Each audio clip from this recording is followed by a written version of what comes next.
So hello to all. Myself Harshit Gill, third year student at NIE college. So आज हम एक paediatrics के topic की बात करेंगे जिसका नाम है अबगार स्कोर. तो जानते हैं थोड़ा बहुत हम अबगार स्कोर के बारे में. ठीक है, तो जो अबगार स्कोर है वो दिया किसने था? तो ये डॉक्टर एक वर्जीनिया अबगार थे, तो उन्होंने ये सबसे पहले स्केल दिया था. तो उन्हीं के रेस्पेक्ट में उनको रख दिया नाम इसका Apgar score, given by doctor Virginia Apgar. अब इस स्कोर की क्या रिक्वायरमेंट थी, इसको क्यों इंट्रोड्यूस किया गया? तो इसका इंट्रोडक्शन का मोटो क्या था कि इससे अपन क्या चेक करते हैं? कंडीशन. जो बच्चा जो नया बच्चा जिसका जन्म हुआ है अभी जस्ट, तो उसकी अपने को कंडीशन जाननी है. तो उस कंडीशन को जानने के लिए अपन इस स्कोर से असेसमेंट करते हैं. और उसके अलावा अब कंडीशन में क्या होता है, जैसे ही बच्चे का जन्म होता है तो बच्चा क्या करता है? रोता है, या फिर उसके बॉडी का एक पर्टिकुलर कलर होता है, उसके मतलब जो हाथ और पैर उनका भी एक पर्टिकुलर फ्लेक्शन होता है या फिर एक्सटेंशन होता है. तो उन सब चीजों को देखने के लिए स्कोर का अपन यूज करते हैं. ठीक है, तो इसका ऑप्टिमम टाइम होता है चेक करने के लिए कि बच्चे का जैसे जन्म होता है तो उसके 1 मिनट में चेक करना है, जन्म के 1 मिनट बाद, जन्म के बाद 1 मिनट में, और 5 मिनट में. ठीक है, जन्म के बाद. और कुछ रेयर केसेस में क्या होता है कि 10 मिनट के बाद या 20 मिनट के बाद भी चेक किया जाता है बर्थ के. ठीक है, अब जानते हैं basically what is the decodation of the Apgar. ठीक है, सो अबगार मतलब बेसिकली इसमें 5 लेटर्स हैं, तो 5 चीजें अपन देखेंगे. सबसे पहले जान लेते हैं कि इसका नॉर्मल स्कोरिंग कितना होता है. तो देखो नॉर्मल स्कोरिंग इसका 10 होता है. कैसे? इसमें जो नंबरिंग करी जाती है 0, 1 या 2 करी जाती है. तो टोटल पॉइंट्स कितने हुए? 5 पॉइंट्स हैं. तो 5 मल्टीप्लाई 2 कितना हो गया? टोटल मैक्सिमम इसका कितना आएगा? 10 आएगा. और मिनिमम कितना आएगा? 0 आएगा. मतलब 0 to 10 के बीच में स्कोर वेरी करेगा. तो जानते हैं कि अबगार का बेसिकली मीनिंग क्या है. तो सबसे पहले बात करते हैं ए. तो ए बेसिकली अपीयरेंस, मतलब बच्चे का जन्म हुआ तो उसका कलर, टेक्सचर ऑफ स्किन कैसा है, उसका कलर ऑफ स्किन कैसा है. ठीक है, तो इसके बारे में बात करेंगे. सबसे पहले स्किन कलर होता है. ठीक है, तो अगर उसकी पूरी बॉडी अगर ब्लू है या फिर पेल कलर की है, मतलब बॉडी में पेलनेस है या फिर उसकी बॉडी ब्लूइश है, तो उसको अपन स्कोर देंगे 0.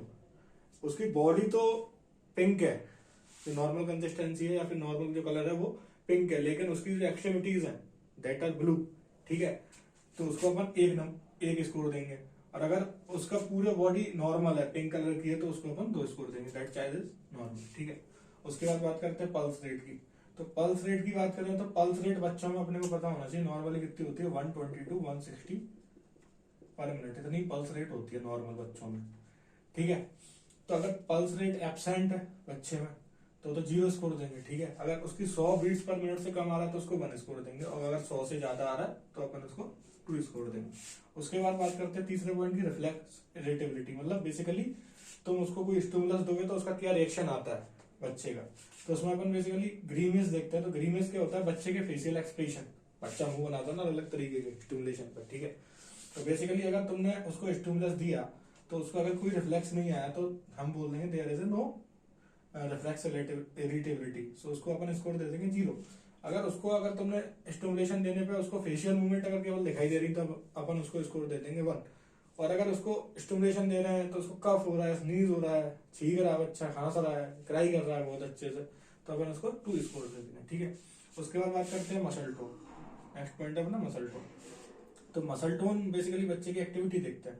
तो अगर बच्चे को तुमने देखा बच्चा ऐसे ही सोता होता सा, थोड़ा लिथार्जी टाइप का, मतलब ऐसे ही थका हुआ टाइप का, तो अगर बच्चा लिथार्जी है तो अपन इसको बोल देंगे 0 स्कोर. ठीक है, अगर उसकी कुछ एक्टिविटी जैसे उसके हाथ या पैर में से कोई भी ऐसे बैंडेड है, मतलब जो मुड़े हुए हैं, तो मतलब कुछ एक्टिविटीज का अगर फ्लेक्शन मिल रहा है तो हम उसको दे देंगे 1.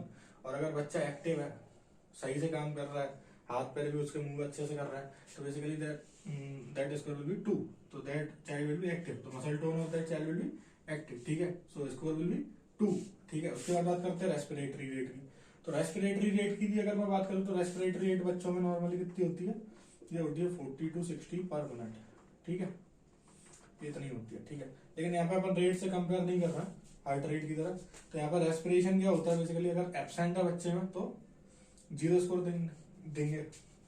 और अगर रेस्पिरेशन उसका इरेगुलर है और बच्चा स्लो रेस्पिरेशन कर रहा है तो हम उसको 1 स्कोर देंगे. ठीक है, 1 देंगे. अगर बच्चा अच्छा खासा रेस्पिरेशन मतलब नॉर्मल कर रहा है, अच्छे खासे का मतलब गुड कर रहा है, क्राई कर रहा है, मतलब बच्चा जन्म लेने के बाद सबसे पहले रोना ही है भाई. ठीक है, नहीं रो रहा है तो दिक्कत है. ठीक है, तो अच्छा है वो उसका रेस्पिरेशन और वो अच्छे से क्राई कर रहा है, तो that child will B score 2. ठीक है, अब अपन इंटरप्रिटेशन की बात करते हैं. तो मैंने मैक्सिमम बताया, मैक्सिमम 5 पॉइंट्स सारे सही हैं उसके, तो 5 इंटू 2 कितना हो गया 10। तो अगर बच्चे का 8 से 10 के बीच में अगर स्कोर हो रहा है, 1 मिनट पे चेक करना है, फिर 5 मिनट पे चेक करना है, ठीक है। तो 8 से 10 अगर 5 मिनट के बाद भी मिल रहा है तो बच्चा नॉर्मल है, ठीक है। अगर 6 से 8 स्कोर आ रहा है तो उसको अपन बोलेंगे माइल्ड एक्सपेक्सिएट, मतलब उसके अंदर ऑक्सीजन की कमी है, ठीक है। अगर 4 से 6 आ रहा है तो मॉडरेटली एक्सपेक्सिया है उसको। और अगर लेस देन 3 स्कोर आ रहा है तो that child is very very severely asphyxiated, so there is a requirement of very special care. So उसको, उस बच्चे को अपन आईसीयू में ट्रांसफर करवा दें, ठीक है। तो उस बच्चे को वेरी रिक्वायरमेंट है, स्पेशल एनआईसीयू की रिक्वायरमेंट होती है, ठीक है। तो अपन ने अपना स्कोर से ये असेस कर लिया कि 1 मिनट के बाद में ये सब चीजें देखने के बाद 1 मिनट और 5 मिनट पे, ठीक है, ये सारी चीजें अपन ने देख ली। अब एक चीज देखते हैं कि इस अबगार स्कोर से अपन ये इंडिकेट नहीं कर सकते कि बच्चे को रिसब्स्टिट्यूशन की रिक्वायरमेंट, मतलब उसको रिसब्स्टिट्यूशन का मतलब होता है कि उसके कोई भी नॉर्मल रिसब्स्टिट्यूशन, मतलब हिंदी में तो उसको बोलते हैं प्राण प्रत्यागमन, मतलब बेसिकली उसकी अगर लाइफ पे आवा नहीं है तो उसको कैसे सही करें। जैसे उसका रेस्पिरेशन सही नहीं है, हार्ट रेट वगैरह सही नहीं है, तो उसको कैसे सही करें, रिसब्स्टिट्यूशन। तो बेसिकली बच्चे के जन्म लेने के बाद उसकी कंडीशन देख के पता लग जाता है कि उसको रिसब्स्टिट्यूशन की रिक्वायरमेंट है या नहीं।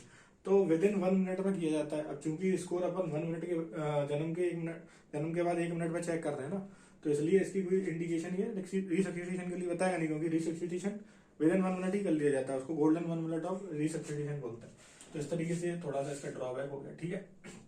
तो basically this is the complete आपका स्कोर। Thank you.